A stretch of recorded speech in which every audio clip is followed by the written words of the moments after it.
Your host, Mysticraven. Alright, I've got to do my writs, so I'm just going to do some commentary while I'm streaming this really quick. So, the biggest thing I want to discuss, there's been a lot of drama, and of course, I feed into it. Actually, I eat it up. Actually, the more people want to, like, argue, I'm quick to, stand my ground. Anywho, but how did we get here, right? That's the funny thing about it, right? That's the funny thing about it. Well, I changed, boy, I doubt it. So, how did we get here? Well, you know, because I'm hard headed. The funny thing about it is, a long time ago, I was just a just a very elite player in other games. My life turned upside down, and I didn't have a lot of things to do with my in between time. I don't watch television like most people, right? People like watch like whatever. I'll watch a movie or something, but most of my entertainment was in the form of games. But I grew up in that genre and whatever else have you. But when things went kind of tumbling upside down, I was still playing games. I started off on, a lot of, single player, games. I remember back in the old day TSR games, like Menzo Brands and stuff like that on PC, King's Quest, stuff like that. I remember doing all those type of games. And then all of a sudden, the internet was born and we had dial up and, I went to Ultimate online and then I played EverQuest. I did all those things. I just feel like, if you were an RPG fan, you gravitated toward those games. And I really loved each game for their own unique purposes, but I always, went back to PvP no matter what I did. Because, whatever. But there came a point in when I was testing for companies. I met some devs while I was playing, because go figure, some devs play their games with alternate whatever. When you're playing with players, you don't really know what they do, let alone if they're a dev for the game. A lot of them don't even put their they could put their little thing, like their company representative of their head, like a GM status. But a lot of times you just didn't know who was who. And so a lot of the things, I got pulled into other games and testing for companies, and I started doing that between my main game title. And then I just got tired of drama, right? Because any game I did end game in, there was always arguments, fights, even if you completed, no matter what, it was constant bickering and time consuming. And, when I was in my 30s, I was pretty fed up, of the constant carrot chasing. Chase this legendary set, expansion comes out, replaced by a green, mentality. I just got tired of it. I just got so fed up. And I wanted a more, open-ended game, more casual, without the bickering. Like, you would have challenges, but you wouldn't have whatever. And then I, later down the road, I found DCUO, which, did have rating, but it was a lot less, toxic. And I enjoyed it. I enjoyed doing that content. I did. I really enjoyed DCUO. And I love the combat. The PvP was, but, I enjoyed it. I enjoyed my time there. But, I once again, I took a break. And, Elder Scrolls came in. I grabbed it, my PC was down. I was on my console. And I grabbed it. And, I didn't realize all of the all the bullshit that people were ignoring. Not whatever, they were just ignoring, right? And I was like, why are they doing that? Why are they doing that? Why are they doing that? And it questioned me. I was like, why? It makes no sense. What the fuck is this? Why is everybody doing this? And and I had a lot of hard times as a healer, because I ended up having to go healer. Not that I really was like, oh my god, yeah, I want to be a healer. No, I had to, because the healers were sucking nuts. They were fucking dealing damage and getting people killed back in the day. You were like, people would just die, and they're like, I gotta deal damage. Your main role is to heal, fucking not your first. But anywho, and tanks not knowing how to mitigate properly, all sorts of stuff. And I decided to do content creating. Now, here's the funny thing. I didn't anticipate. I just got tired of everybody like making such fucking bullshit stuff. Like Toy Sports Stars best of slot. And back then, let's paint a picture here. Back then, stamina was king of it all. Not mag, stam. If you look at HOTOR and Outcast, they rolled stam players back in the day, but they were doing all sorts of stuff. I mean, they were slapping sharpen on mag tunes, putting everybody in the same configuration, all sorts of stuff. So I broke out, and my main goal was just to show that every class could play every role. That was the purpose. That was the function. And then show fundamentals. That's all. That was my purpose. Nothing more. Nothing more. And now, shit got stirred between other content creators for proving things. I didn't even hit my first 1,000 subs until I went there with the Twiceborn Star. And I said, it's not a bad set, but it's not best in slot. Here's why. I did that. Then I went over scaling factors. I went over diminishing returns. I went over, how each class, in its role is whatever. And I've been wrong a time or two. And like, whatever. But, I drew the ire of other content creators. And, of course, I'm not one to back down. But here's what I want everybody to ask themselves. Ask yourselves this. If I'm so insignificant, right? If I'm so insignificant, why does everybody talk about me? Why are all the top content creators the top, except with the exception of Deltia? I love Deltia, by the way. We had one little thing, but I love him, man. I really do. I love that dude to death. I really do. I've got to heal. I heal him. I've got to play with Deltia. I played against him in PvP. I appreciate the man in every essence of the word. And, even in every essence, I've wished everybody the best. I have wished everybody the best. I hold no animosity, but the thing about it is, when you challenge anything, if you challenge anything, you're going to, draw, those people who are pissed off that you did so. And that's the thing. Like, I want players to play how they want to play and enjoy the game. That's it. That's all I want players to do. Enjoy the game. But at the same time, I just love it when people want to, oh, well, he's a joke of ESO. Am I? Am I really? Is that the case? I mean, because at the end of the day, if I'm such a joke, why are you guys talking about me? Why are all the main content creators talking about me?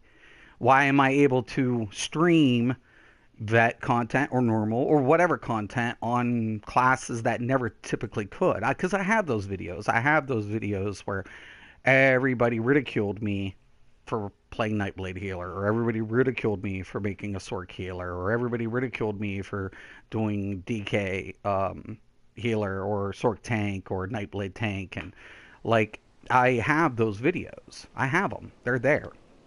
They'll always be there. That's what I have had to fight against. And the devs never directly intervened on my behalf, but at the same time, They stepped in when they needed to say, yes, there's diminishing returns. I remember when Rich announced that. Yes, there's diminishing returns. Duh. Or, yes, every class can play every role. Duh. And, um, I come back, because people requested me to come back. And, once again, I'm just kind of like, I come back and people are ignoring certain things again, or they went back to bad habits. Fake tanking, I don't think that ever goes away. I think we've had that fake tanking and fake healing forever. And I think one of the best things that the devs did was, introduce the armory system, which I'm glad they did.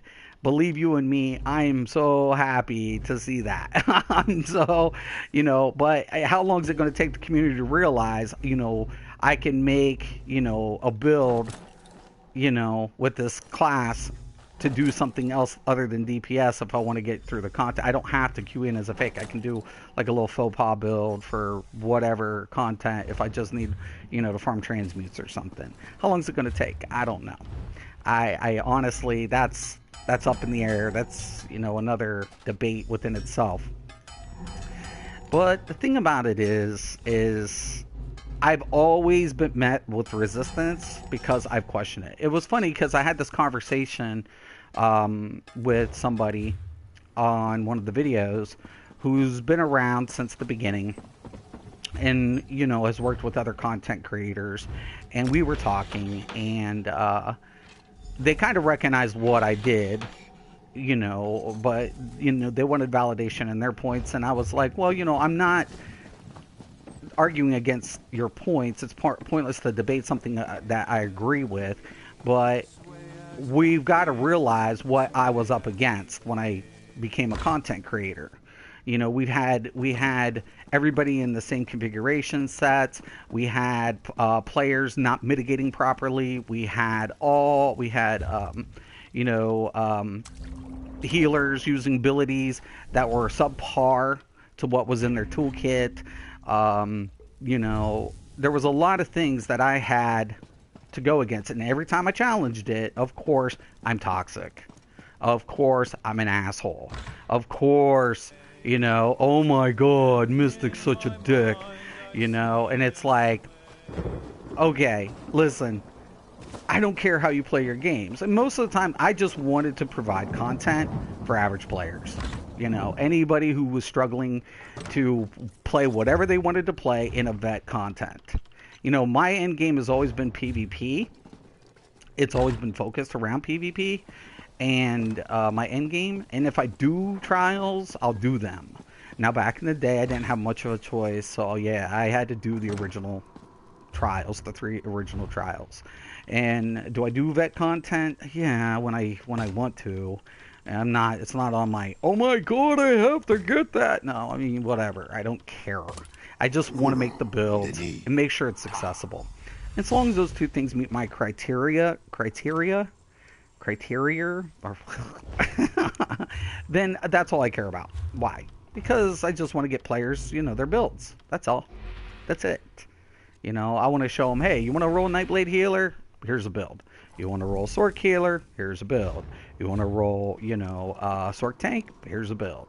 Now, and can you, configure these classes for raid composition? Yes. Like my Stamina Warden Healer. I never played my Stamina Warden Healer in a trial. But somebody did.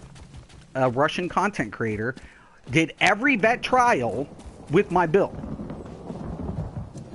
And it's there. It's still on YouTube. And he came into my channel, thanked me for that build, and proved that build could run every vet content, every vet trial. I never took it in. He did. He took it. So it's like, what have I contributed to Elder Scrolls? A lot. Do people hate that? Of course. Am I going to be hated? Yeah. All the time. Am I the best player? No. I never claimed such. And like I said, I mean, I just want players to enjoy their game. That's all. But I think people need to ask themselves when they see my name flopping around all over Elder Scrolls by these other content creators, you have to ask yourself the one important question: why? If he's so insignificant, why are you guys spending so much energy targeting him? Now, me, I have no problem calling people out or where the bullshit originates. I have no problem doing that, because if you're going to if you're going to assume that it's going to be that for everything across the board, then that's when I intervene. Like, I'm not questioning what build you came out with, or what content you're doing, or at what capacity. The question of it is, are you stereotyping that to every scenario? Because if you do, I'll prove you wrong. And I will. And I will. And I will. And that's what I try to argue, people. Don't do that. And finally, throughout the years, it's gotten better. But it wasn't always so. It wasn't always the case. There was a lot of struggle for me. And like, it was a headache. Make no qualms about it. Don't question it. I did it being hated from the rip. And even if I clear content and I prove I have and I can at any capacity, I will always be hated.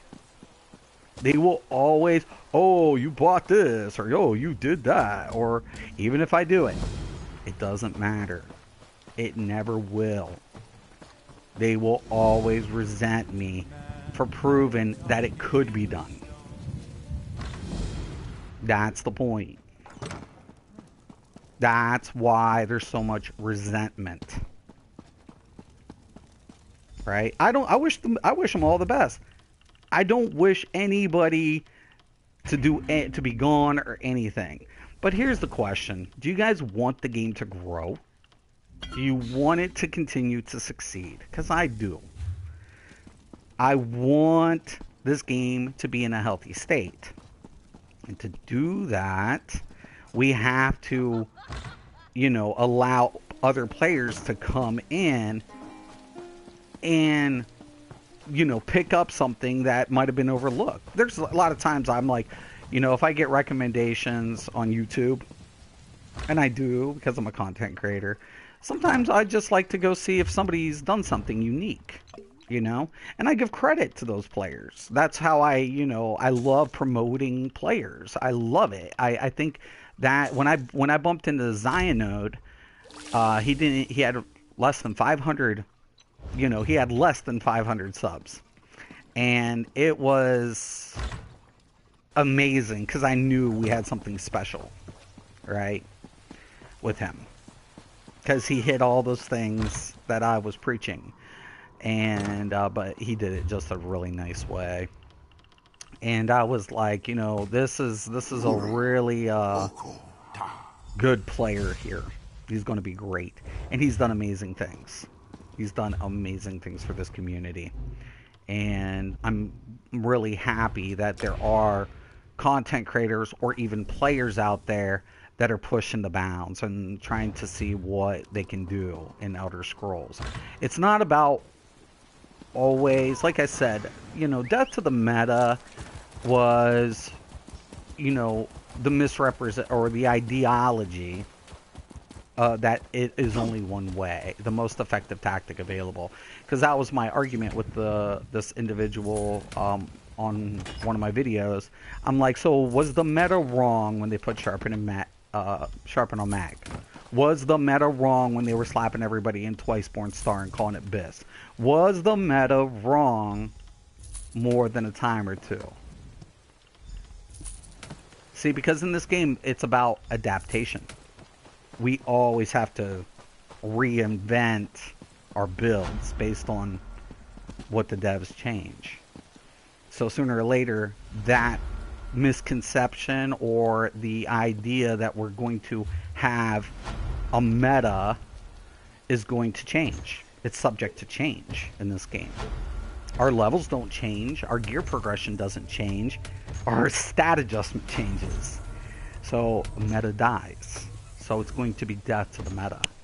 If when somebody figures something out in this game that goes against the misconception or the preconception that it is only one way, well, the meta dies.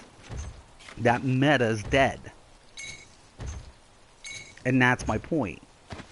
That's the whole idea behind the phrase. You know, because it's not a linear game. It doesn't hold on to the same traditional values that most MMORPGs do. So you can literally enjoy a game for content, you know, and challenge yourself and challenge, you know, what most people. I'm just gonna put it in the gold. I've got to. But yeah, man. Oh yeah, I got the new, you know, banger and stuff. But yeah, man. I mean, I think a lot of people just want to go ahead and like I said, it's not going to change. Nothing is going to ever change. As long as I play this game, they're always going to try to push me out. The more they try to push me out, the more they're going to get stuck with me. And I think I want players to open their eyes and ask themselves only one question. Why do they care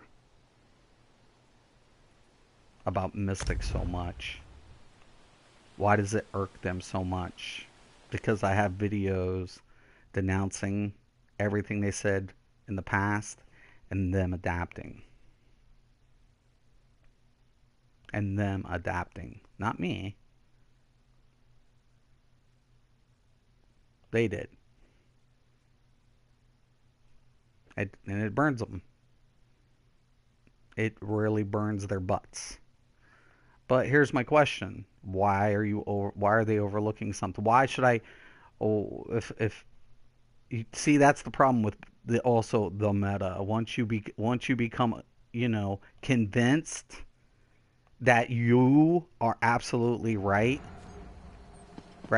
you will overlook things. And that's the one thing I always have taught my viewers. Question everything. Challenge yourself. Challenge what people are saying. You know, do not take anybody's word as it being absolute. We can all learn something in life. You know, Leonardo da Vinci, you know, even at his old age says, even at my old age, I never stop learning. The only time you stop learning is when you refuse to believe there's anything to learn. Right? And even in my older age, I've come to realize the drama isn't necessarily worth it. If it's taking the fun out of my time, then I don't want to be a part of it. You know? I'm already high stressed as it is. I don't need to be, you know, with a bunch of other people arguing amongst each other and pointing fingers at what happened, you know, or what's right and what's wrong, and people trying to lecture people when they themselves can't take any blame whatsoever. You know, that's pointless. That's not very productive. So yeah, I don't want to relive that. If I play vet content, I'll eventually get my stuff eventually, you know, but PvE to me, it's just, I do PvE to help players. That's it. That's all. You know, PvP I always go back to. It'll always be what I revert back to in any title. Like I played Final Fantasy, loved Final Fantasy. Oh my god, I loved Final Fantasy. But it died for me because between content, I didn't have much to do other than leveling my other jobs. And, you know, I wanted PvP. And the PvP there is just, it's gut-wrenching. And I was like, you know, I'm done. And, you know, and every other title was a grind fest. And, you know, I just walked away for a little bit. You know, but, you know, I come back here and it don't change. Mistick's back. Target him. Oh, he's talking about the meta again. oh boy, go, and it's like I come back and I hit over 9K weapon damage, and then people talk about, oh my god. So whatever. Anyways, I'll check out the comment, then I'm gonna end the stream. Then I'm gonna do some stuff.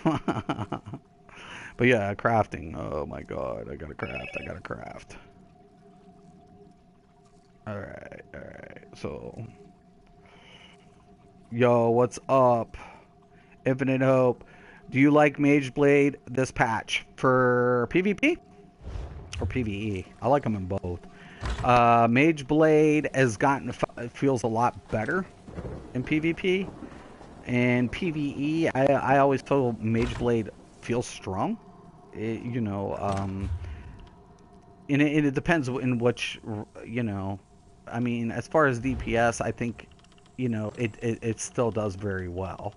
You know, I think, like, Wardens are just, they're gnarly. So I think Wardens are really gnarly. PvP, they've done better.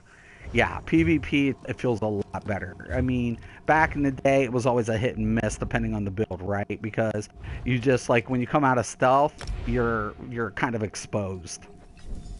You're kind of, like, left to, like, you know, to the, you know, keep your fingers crossed. Hopefully I can get the kill in before I die. I feel like there's reasons behind that. But, you know, there's a lot better survivability with the Mage Blade. And I feel like, you know, the biggest thing about it is how are you putting together your burst damage? Are you going to be having to be relying on a proc set or not? What abilities? Because I feel like, you know, there's a couple different ways to put a Mage Blade together. But, you know, it's not as broad as something like, you know, Warden. You know, you just don't have as broad of a, you know, selection. So, anywho. Some more draw wax. Perfect. Alright. Well, I've got like 3 more characters to craft on. So I'll let you guys go. Will not. Whatever. I'm running Dark Cloak. Dark Cloak's good. Oh, it's, you know, I have a Mage Blade. I'm working on a new Bomb Blade, PC, NA.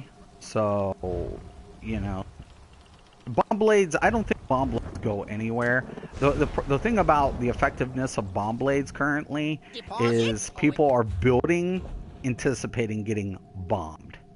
So you're kind of like, ah, shit. You know, so a lot of people are building up to those high health, you know, builds, and you know, have learned to stagger a little bit better, because the more, you know, tight vicinity, and if you get, you know, detonated, well, everybody's going to go boom. So I think a lot of players have learned their, you know, how to, you know, prevent those type of, you know, mishaps. So it's harder for a Mage Blade these days, or Bomb Blade. But you can still, you know, make a build, and you can still make it where you can get those scenarios, or still have, and I'll go over that when I release the build. But because I wanted to build a Bomb Blade, but I wanted to make sure the scale factor was there for the purpose of the functionality of being able to bomb, but still have independent capability to PvP in battlegrounds or anything else without being as squishy. The problem with most Bomb Blades, they're squish bombs, meaning if they get hit, they die. And that's unfortunate. Now, it'll still be a little bit more squishier than some other builds, but it'll have a lot more functionality. And when I make builds, I want to be able to not only play in Cyrodiil, but I also want to be able to utilize it in a battleground because of performance, you know, the game's performance. So I'll go over that when I release the build. But yeah, you know, I mean, and most of the time, most of my PvP builds get more views anyways than my PvE. My PvE builds do get watched. My healer builds get watched. My tank builds get watched. Just not as much. But so I I one time I never even would release a PvP build for the first year and something because I primarily healed in Cyrodiil. Then I went to damage. Well, I did dueling, and then I started coming out with more individual. And I wasn't the best duelist, but I always did it, to practice, right? To hone in on, timing and, things like that. So it was more about understanding, how each class worked.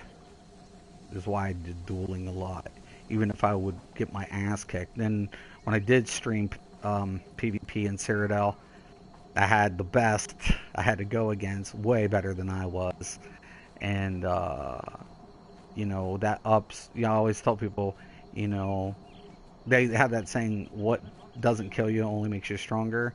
No, in this game, whatever kills you makes you stronger because you learn ways not to die so easily, right?